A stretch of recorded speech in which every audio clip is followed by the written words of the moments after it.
So, Paulette, let's talk about Milson's Point. Yes. It really has a captivating start.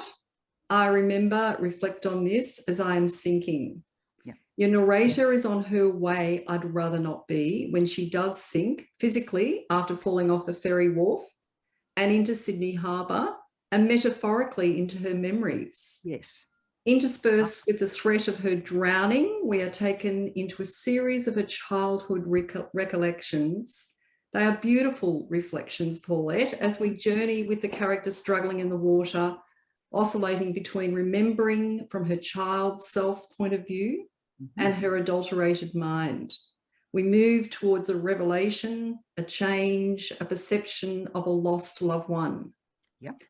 There was an incident that prompted the telling of this story. Paulette, could you tell us what that was? Yes, certainly. This was an anecdote, basically, from a friend who told me about a friend of hers who had actually fallen off the Milson's Point ferry.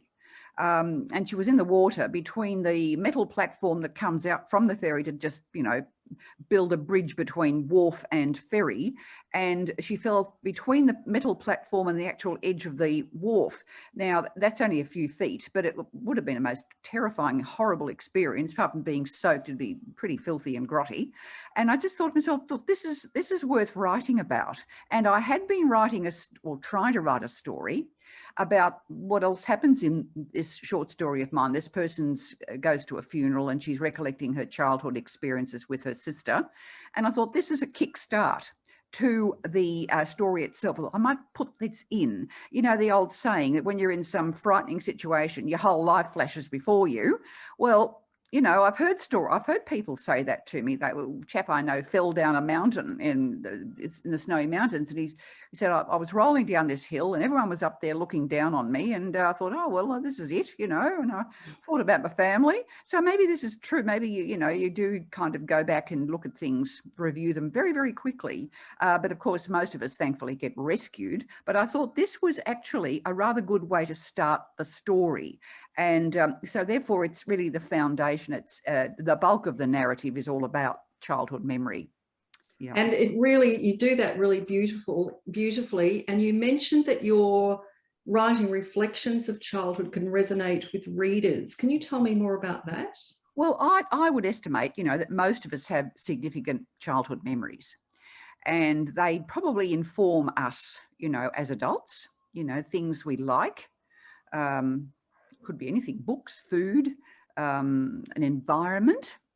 And I think those memories are very powerful, and I'm sure they impact on our lives, as we age.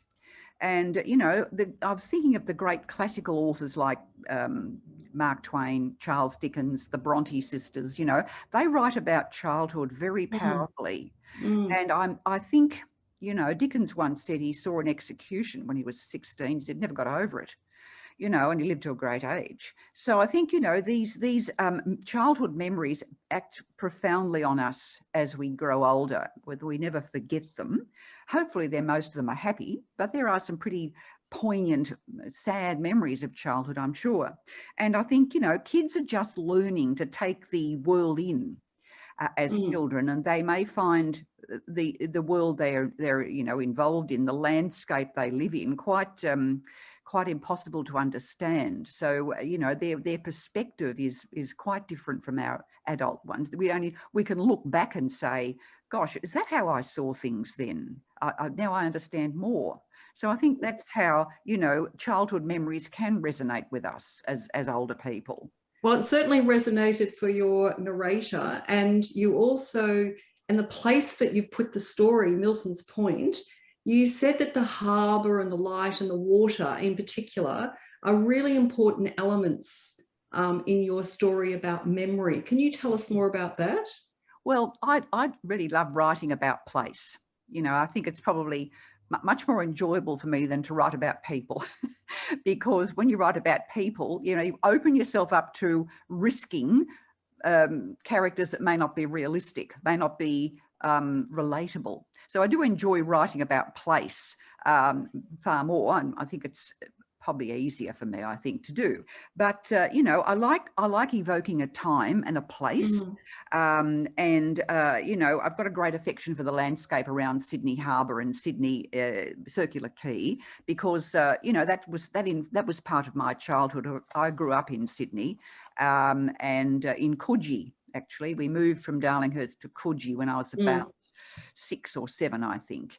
And we would go to the beach every weekend in the summer.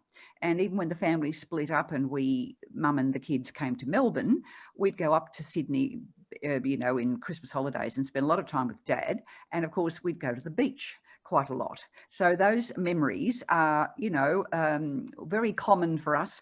Were very common for us kids, and they were, you know, happy times at the beach, even though, you know, the family was broken up and all the rest of it, but also I think quite poignant times too. You know, we reflect on them as kids at the time, you know. And I think you know, I think a lot of people say that when you write about Sydney, you often bring in the water. And water is so conducive to memory, isn't it? It's conducive to memory, and it has I mean, it metaphorically, of course, or symbolically, water is a cleansing symbol, isn't it? Or a symbol of progress or of moving forward. And I think we were chatting yesterday about that Buddhist philosophy that, you know, when you put your hand in the water, you can touch the first of what is to come and the last of what is past. And I was thinking about that the other day when I was just rereading the story, that, you know, what my narrator is doing is just that. Exactly, you know, that. Yeah. There's some really heartbreaking scenes of casual family violence as well. And after a particularly disturbing incident from the father towards the older daughter, she shoves her younger sister's head under the water, and her, you know, younger sister's struggling. But as a reader, I felt sorry for the older sister holding the younger sister's head under the water, and the young sister. How did you manage to evoke that empathy for both of your characters? Because you really did feel that reading the story. Well, I think I've backgrounded it with the parents' obviously unhappy life, you know, and here are these two kids, as often children are, caught in their parents' miseries and unhappinesses, and they're on the verge of breaking up. And I think kids in that environment, whether the parents do anything or say anything to the children, they can sense, they can feel the environment, they can feel the aura around the hostility between them. So I think both kids have a sense, or even though they can't articulate it, of what it's like what it feels like to be with these pretty aggressive, cranky people who are obviously very unhappy in their own lives. So I think that, you know, there's a very tense atmosphere in the family, and because Jane gets, my narrator gets a smack from her father. And then I think it's almost like a moment of what they would call temporary insanity or uncontrollable impulse. The Americans use it. And she just shoves her sister's head underwater. It's almost like a kick the cat syndrome. You've been mean to me, I'll be mean to you. Yes. Little kids sometimes do lash out that way and then of course instantly, because they're not bad, they regret it immediately. But I think that's the thing. I think if we've backgrounded it with the kids the kids sense this unhappiness between the parents. And they are inarticulate about it, but they do feel it, you know. And you've combined that sort of child's point of view with the adulterated mind's point of view. And towards the end of the story, and finally now I'm on the soggy bread crusts and the rainbow oil puddles, I know how Little protected herself, Little being the little sister. Yes. How has your character's perception shifted as a result of what happened to her?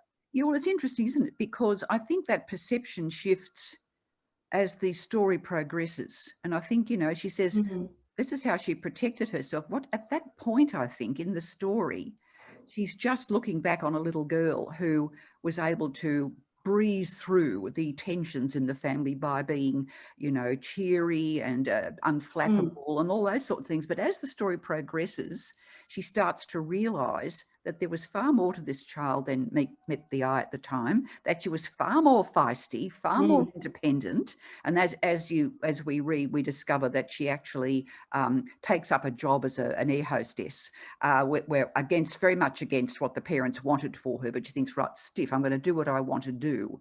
And Anne finds this really admirable, and she's really envious that her sister's got this courage to go and do her own thing. And then as the story progresses further, when she goes to the funeral, someone gives her her diary, and in it are all these adventures that she's had, which Anne never knew about. You know, she's traveled the world as an air hostess, but she had these most amazing experiences and adventures, and made masses of friends. Everybody loved her. So in a sense, this is a kind of solace for her, Anne, because she's recognized that she's had a full life. And so I think that's how the perception actually grows, by increments. You know, the little kid who sees, oh yes, well, as an adult, oh, she was a good little kid and she managed to survive all that tension. Then as the story progresses, we see an evolution in the character of Jane. So Jane arrives at Anne arrives at Jane's funeral with quite a different perception of her, and forgives herself in many ways too, doesn't she? Yes, and she also realises, like we all do, I guess, that spending your life being enraged at everything doesn't really help. Just makes you feel crook, and it doesn't help anyone else. So, and all that soggy bread and oil slicked water is almost like, those memories that have crowded in around her, and we won't say what happens in the end, but we'd like you to read 100 words. So it was really lovely talking to you about your story, Paulette. It was congratulations of being on the top 10 shortlist. And could you now read 100 words from the story? Yes, I hope this bit's 100 words. Pretty much it is. Okay, well, I'll read from the very beginning, shall I? At the very beginning of the story. Okay, so here we have Milson's Point, and it begins, Redleaf Pool. I remember. Reflect on this as I'm sinking. From Drummoyne to Circular Quay, about half an hour. I'd hoped for delaying winds or engine trouble, but today's sky is immaculate ultramarine against a backdrop of city that cannot resist its brilliance reflected in water. Too early, sleepless, almost deserted, the wharf. Voices, just fluttering nonsense, high-risers with their glazed faces, almost surgically white, looking down on the sea that gurgles, gently soothing. Voices begin now to ripple like waves. The ferry pulls in the young girl with long black plaits, timeless in her task of tossing the rope over the bollard, and as always, the ferry knocks officially against the wharf. Sea-tinged yellow through salt-crusted windows, antique three-master at rest, sails furled, turning a dignified back on us. We move past the soldierly row of boats, always white, always steel-trimmed. Soft, lulling water sounds. On my way, I'd rather not be. Okay. Thank you so much, Paulette. My pleasure. And that certainly was good to read the start, because we really want to know the rest of it, don't we? That's good. Okay, thank you for your time today, Paulette.